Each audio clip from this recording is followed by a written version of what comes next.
And I always wonder, like, is it better to win the argument or is it better to win the person?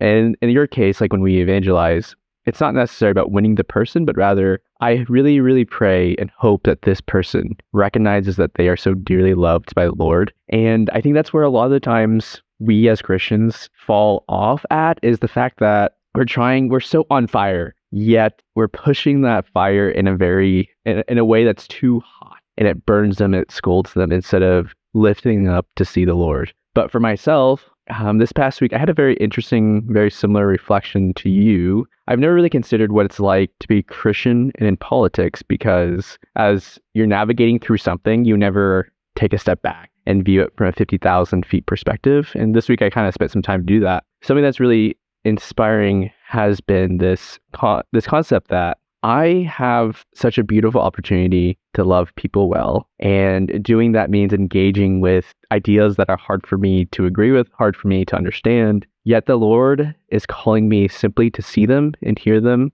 There's a desire for us, and a necessity for us really, to simply love them and see them as a human being, as a child of the Lord, as opposed to someone who we can win an argument for. This is such a good and deep perspective, because again, like, it's so easy to get caught up in the church says this and the Bible says this and you're not saying that and you're against that, so that just means you're wrong and you're dumb, and it's like, well, you're evil. And it's no, like, no, like, everybody's created in the image and likeness of God, and we're called to love everybody. And just because somebody has a different point of view, again, it's winning the person, not the argument. I like that perspective.